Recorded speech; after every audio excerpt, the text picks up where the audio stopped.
ছাদে শুকনা মরিচ শুকাতে দিয়েছিলাম, নিয়ে আয় তো গিয়ে দেখি। যাচ্ছি। বলি টিভি বন্ধ করে সে ছাদে চলে যায়। প্রাকৃতিক হাওয়ায় ও পরিবেশে মন বদল ঘটতে পারে এই আশাতেই সে বিশেষ করে ছাদে এসেছে। ছাদে এসে বাড়িওয়ালার নাতি সীমান্তর হাতে টিয়া পাখিটাকে দেখে তার মেজাজ আরও খারাপ হয়ে যায়। সে সীমান্তকে এড়িয়ে শুকনো মরিচ যেখানে রাখা সেখানে গেল। ছাদে টুম্পা এবং ওর বড় ভাবি রিমাও ছিল। মিতুলকে দেখে টুম্পা এগিয়ে গেল, পাশে বসে জিজ্ঞেস করলো, কেমন আছো মিতুল আপু? মিতুল মুচকি এসে বলল, ভালো, তুমি কেমন আছো? আমিও ভালো আছি। অনেকদিন পর তোমাদের ছাদে দেখলাম। মা পাঠালো তাই এলাম। তুমি এত ঘরকুনো কেন আপু? তোমাকে অপ্রয়োজনে তো বাইরে দেখি না, এমনকি ছাদেও আসো না। তুমি কি কোথাও ঘুরতে যাও না? মিতুল হেসে বলে, যখন স্কুলে পড়তাম তখন প্রচুর ঘুরেছি। বান্ধবীরা মিলে স্কুল পালিয়ে সারাক্ষণ গ্রামে নয়তো শহরে ঘুরে বেড়াতাম। একবার তো টিউটোরিয়াল বাদ দিয়ে বান্ধবীরা মিলে উপশহরে সিনেমা দেখতেও চলে গেছিলাম। টুম্পা ভারী অবাক হয়ে শুধালো, পরে? পরে আর কি, স্যাররা সবার বাড়িতে বিচার দিয়েছে, আমরাও উত্তম মধ্যম খেয়েছি কয়েক ঘা। বলে শব্দ করে হাসলো মিতুল। টুম্পাও শুকনো মরিচগুলো বলে তুলতে তুলতে বলল, গ্রামে গেলে তাহলে ঘুরতে যাও? না, এখন কি আর আগের সময়গুলো আছে? অধিকাংশ বান্ধবীদেরই বিয়ে হয়ে গেছে, কয়েকজনের তো বাবুও আছে, অন্য দুজনের বাবু হবে শুনলাম। তাহলে আর কেউ অবিবাহিত নেই? আছে একজন, কিন্তু ওরও বয়ফ্রেন্ড আছে। অবশ্য ওই আমার সবচেয়ে কাছের বান্ধবী ছিল, গ্রামে গেলে আমাদের বাড়িতে আসে, কিন্তু আগের মতো কোথাও যাওয়া হয় না। ওর বয়ফ্রেন্ড ভীষণ স্ট্রিক্ট। তোমার কোনো বয়ফ্রেন্ড নেই আপু? এই পর্যায়ে আবারও মিতুল শব্দ করে হেসে ফেলে, বলে, না, ছিল না কখনো? মিতুল মুচকি এসে বলে, এই যুগে বয়ফ্রেন্ড থাকে না কার? যার এখন নেই তার অতীত হলেও ছিল, আবার যার নেই তার হয়তো পরে হবে। মোট কথা, বিয়ে তাড়াতাড়ি না করলে বয়ফ্রেন্ড গার্লফ্রেন্ড হবেই, সেটা এখন রিয়েল লাভই হোক কিংবা টাইম পাস। আবার এমনও হতে পারে যে রিলেশন হয়নি কিন্তু একতরফাভাবে ভালোবাসার সৃষ্টি হয়েছে মনে। তবে আমার মনে হয় কি জানো, একতরফা ভালোবাসার চেয়ে রিলেশন করে ছ্যাঁকা খাওয়া অথবা ছ্যাঁকা দেওয়া অধিক ভালো। মিতুল শেষের কথাগুলো এমন হাস্যকরভাবে বলল যে টুম্পা খিলখিল করে হাসা শুরু করে। ওর সঙ্গে মিতুলও হাসছে। মরিচ তোলা শেষ, সে ছাদের ট্যাপের কাছে গিয়ে হাত ধুয়ে এলো। টুম্পার সাথে গল্প করতেই তার ভালো লাগছে, তাই আরও কিছুক্ষণ গল্প করবে বলে সিদ্ধান্ত নিল। ফিরে এসে বলল, তারপর তোমার কথা বলো শুনি, তোমার কোনো বয়ফ্রেন্ড নেই? টুম্পা তড়িৎ গতিতে মাথা নেড়ে বলল, না না, আমি আর বয়ফ্রেন্ড? তাহলে তো হলো। কেন? আমার দু ভাই যে পরিমাণে স্ট্রিক্ট জানো না তো। রিলেশনের চক্কর জানতে পারলে একদম জানেই মেরে ফেলবে। বাঙালি ছেলেরা বোনদের জীবনে এক একটা ভিলেন। ওরা নিজেরা প্রেম করবে, ভালোবাসবে, কিন্তু বোনের বেলাতে জোরাজুরি করবে, তখন প্রেম ভালোবাসা ঘোরতর অন্যায় হয়ে যাবে। তোমার ভাইদের কথা আর কি বলবো, আমার নিজেরও ভাই তো আছে এমন। তুমি খুব মজার মানুষ আপু। তোমার কথা শুনলে মন খারাপ ভালো হয়ে যাবে যে কোনো মানুষের। তাই নাকি? একটা কথা কি জানো টুম্পা, কি? যারা অন্যকে হাসাতে পারে কিংবা অন্যের হাসির কারণ হতে পারে, তারা কিন্তু নিজেরা নিজেদের এইভাবে হাসাতে পারে না, ভালো রাখতে পারে না। এমনটা কেন হয়? হয়তো প্রকৃতির নিয়মই এটা। সবার ক্ষেত্রে অবশ্যই সেম না, কিন্তু ব্যক্তিত্ব ছাড়লেও, তবে ব্যতিক্রম থাকলেও অধিকাংশ মানুষই এমন। আচ্ছা ছাড়ো এসব, এত কঠিন ভারী কথা না বলি আমরা। তুমি যে এখন কিসে পড়ো? নাই রে। কমার্সে না? হ্যাঁ, আমার ব্যাংকার হয় ভীষণ ইচ্ছে। ভালো মতো পড়াশোনা করো, আল্লাহ মনের আশাও পূরণ করবে ইনশাল্লাহ। হঠাৎ একটা গুরুত্বপূর্ণ কথা মনে পড়ে গেছে ভেবে টুম্পা এমনভাবে পড়ল, আপু, একটা কথা বলবো? বলো। তুমি আমার ভাইয়াকে শাকওয়ালা বলেছো কেন? সে তো এখন ভারী ক্ষেপে আছে। আমি তো আর জানতাম না রে বোন, ওরকম লুঙ্গি গেঞ্জি পরে হাতে শাক নিয়ে এলে আমার শাকওয়ালা ভাবায় অন্যায় কোথায় বলো? আমার ছোট ভাইয়া লুঙ্গি পরে না কখনো। ওর সবগুলো প্যান্ট মা ধুয়ে দিয়েছে। সব মানে সব। তাই বাধ্য হয়ে বড় ভাইয়ের লুঙ্গি পরেছিল। বেচারা বড় হওয়ার পর প্রথমবারের মতো লুঙ্গি পরলো, আর তুমি শাকওয়ালা বানিয়ে দিলে। দুজনে কি নিয়ে এত হাসাহাসি হচ্ছে? গল্প জমার আগে এবং উত্তর দেওয়ার আগেই রূপক এলো ছাদে। এবার আর তার পরনে লুঙ্গি নেই, হাফ কোয়ার্টার প্যান্ট পরে আছে। টি শার্ট অবশ্য আগেরটাই। মিতুলকে দেখেই তার স্বাভাবিক মুখাবয়ব পাল্টে গেল। কি পরিমাণ রেগে আছে তা তার মুখ দেখেই বোঝা যাচ্ছে।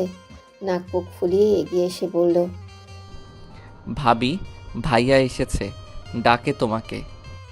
স্বপন এসেছে শুনে রীমা তড়িঘড়ি করে ছাদ থেকে নেমে গেল। মিতুলের সঙ্গে টুম্পাকে সহ্য হচ্ছে না রূপকের। অপছন্দের মানুষের সাথে নিজের কাছের মানুষদের ঘেঁষাঘাষি পছন্দ না হওয়াটাই স্বাভাবিক। সে গম্ভীর কণ্ঠে বলল, তোর পড়া নেই? এখানে কি করছিস? নিচে চল। রূপকের এরকম ব্যবহার মিতুলের ভালো লাগলো না। সে যে মিতুলের রাগই টুম্পার উপর প্রয়োগ করছে তা বুঝতে বেগ পেতে হয় না চঞ্চল ও চতুর স্বভাবের মেয়ে মিতুলকে। মিতুল ভেবেছিল সরি বলবে, কিন্তু সিদ্ধান্ত বদলালো সে। এরকম রক্তটা গম্ভীর দম্ভওয়ালা কাউকে সে কখনোই সরি বলবে না। সে তীক্ষ্ণ দৃষ্টিতে খুঁটিয়ে খুঁটিয়ে রূপককে দেখছে। টুম্পা অবশ্য রূপকে রাগ গায়ে মাখল না।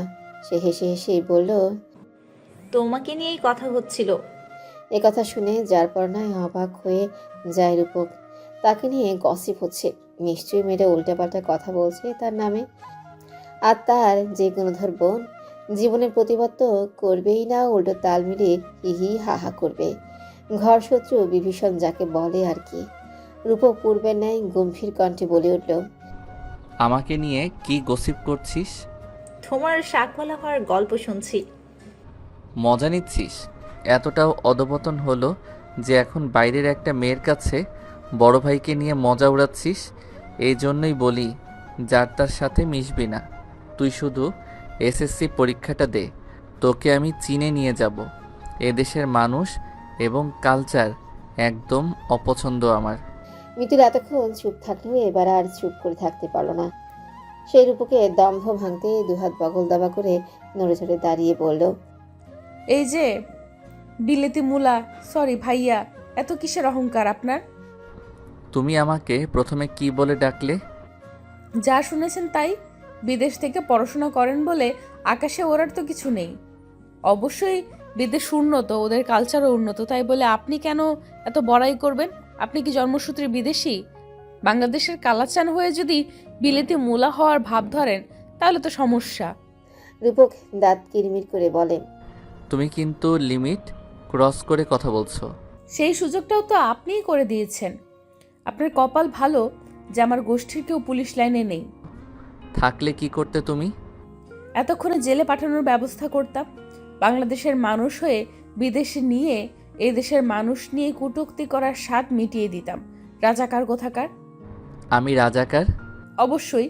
নিজের কথার দ্বারা বোঝেন না? হাইটে তো এইটুকুন একটা মেয়ে, অথচ কথার ঝাঁজ বোম্বাই মরিচকেও হার মানায়। মিতুল জবাব দিতে পারল না। এর পূর্বেই সীমান্ত টিয়া পাখিটাকে নিয়ে আসে। মিতুল চোখ মুখ কুঁচকে তাকায়। সীমান্ত বলে, মিতুল আন্টি, কয়টা শুকনো মরিচ দাও না, রাজকুমাররে খাওয়াবো। মিতুল বিড়বিড় করে বলে, এই যে টিয়া পাখি, তার নাম আবার রাজকুমার। হতচ্ছাড়া বদ পাখি। এই টিয়া পাখিটা বাড়িওয়ালির অর্থাৎ টুম্পা, রূপক এবং স্বপনের মা যিনি, তার নামও টিয়া। ভীষণ ডেঞ্জারাস স্বভাবের তিনি। তেমনই পুষেছিল একটা বদ স্বভাবের টিয়া পাখি। এই টিয়া পাখি কথাও বলতে পারে। মিতুলের সমস্যাটাও ঠিক এখানেই। কথা বলতে পারে বলেই রাজকুমারকে তার পছন্দ নয়। এর অবশ্য যথার্থ কারণ এটা নয়। রাজকুমার মিতুলকে যেই নামে সম্বোধন করে সেই নামটাই মিতুলের অপছন্দ। বোধ করি মিতুল নামের কোনো মেয়েরই রাজকুমারের সম্বোধন করা নাম পছন্দ হবে না। মিতুল অন্যদিকে মুখ ঘুরিয়ে বলল, এই অসভ্য পাখিকে আমি মরিচ দেব না। ও মা, রাজকুমার তো এতক্ষণ তোমাদের মরিচই খেয়েছে। সীমান্ত, এই পাখি নিয়ে আমার চোখের সামনে থেকে দূর হও। রাজকুমারের বয়স অনেক। সে মোটামুটি প্রায় অনেক কথাই বলতে পারে। এই জন্য ছোট থেকেই তাকে ট্রেনিং দেওয়া হয়েছে। তাকে কখনো খাঁচায় আটকেও রাখা হয় না। সে খোলা অবস্থায় থাকে সর্বদা। এবার সে উড়ে গিয়ে মিতুলের পাশে রেলিংয়ের উপর দাঁড়ালো। আরেকবার উড়াল দিয়ে রূপকের কাঁধে গিয়ে বসে বলল, মোটু মোটু আমার উপর রাগ করো। রূপক সঙ্গে সঙ্গে হেসে উঠল। ওর হাসি দেখে মিতুল আরো মেজাজ খারাপ হয়ে যায়। রাজকুমারও তখনও পড়েই চলেছে। মোটু মোটু রাগ করে, মোটু মোটু রাগ করে। মিতুল চেঁচিয়ে বলে, সীমান্ত, ওর ভাঙা রেকর্ড বন্ধ করাও। পাজি টিয়া পাখি। মিতুল একদণ্ডও তাড়ালো না। পাটিয়া শুকনো মরিচের বোল নিয়ে হাঁটা শুরু করেছে। রাজকুমারও দ্রুত উড়ে গিয়ে মিতুলের ওড়না কামড়ে ধরে। এতেও সে ক্ষান্ত হলো না। ওড়না মুখে নিয়ে সে রূপকের হাতের উপর এসে বসে। রূপক অপ্রস্তুত হয়ে দাঁড়িয়ে থাকায় মিতুলের ওড়নাতে টান লাগে। বাধ্য হয়ে ওর সঙ্গে সঙ্গে রূপকেও পিছু পিছু যেতে হচ্ছে। সে যে কি বলবে বা কি বলা উচিত কিছুই বুঝতে পারছে না। হাসি বন্ধ হয়ে গেছে তার। অসহায়ের মতো টুম্পা এবং সীমান্তের দিকে তাকিয়ে দেখে ওরা মুখে হাত চেপে হাসছে। রূপকের অসহায় চাহনি উপেক্ষা করে ওরা অন্যদিকে দৃষ্টিপাত করল। রূপক তখন মনে মনে বলে, দুইটা জাত শত্রু, তোদেরকে তো আমি পরে দেখছি।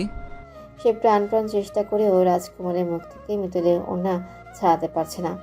এতে আরো বেশি টান লাগায় এবং মিতুল পেছনে ফিরে তাকায়। ততক্ষণে ওরা সিঁড়ির কাছে পৌঁছে গিয়েছিল এবং বলাই বাহুল্য এ ঘটনায় আটকে ওঠে মিতুল।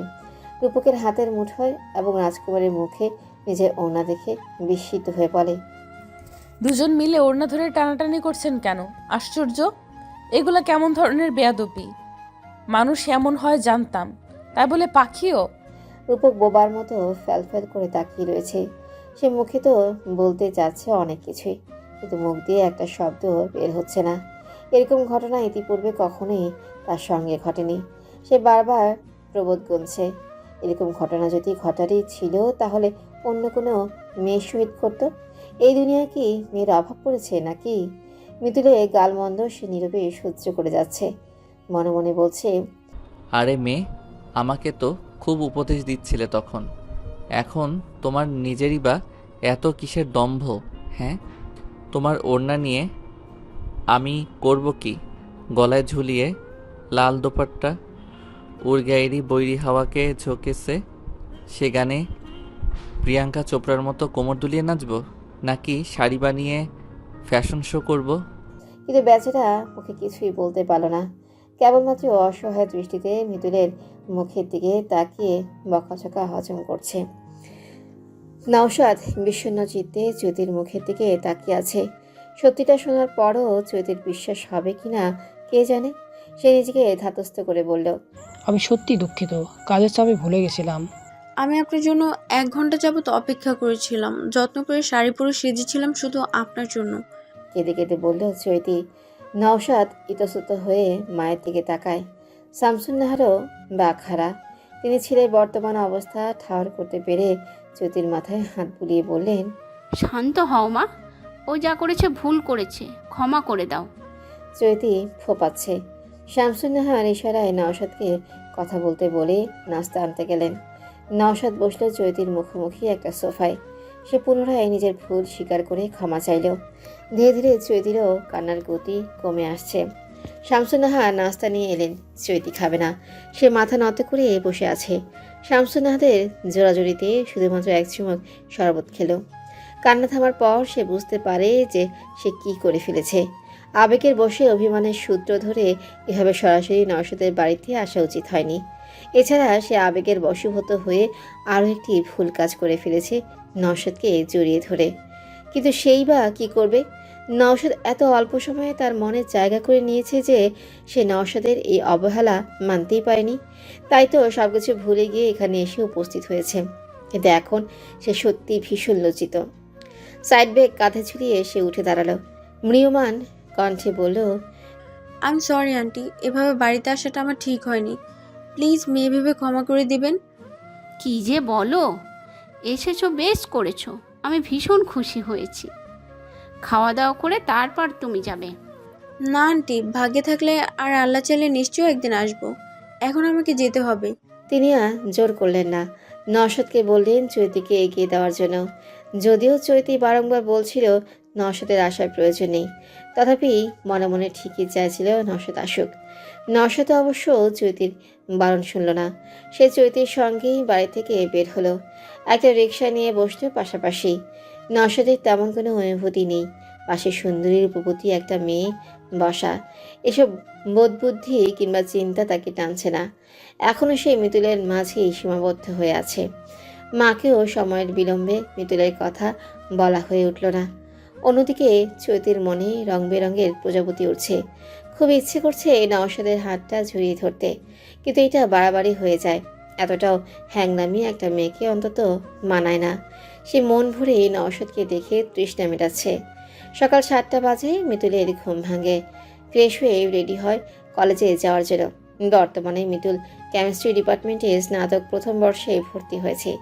যদিও ভার্সিটি লাইফে প্রতিদিন নিয়ম মাফিক ক্লাস করার প্রয়োজন নেই, তথাপি বাবার ভয়ে মিতুলকে ক্লাস করতে হয়।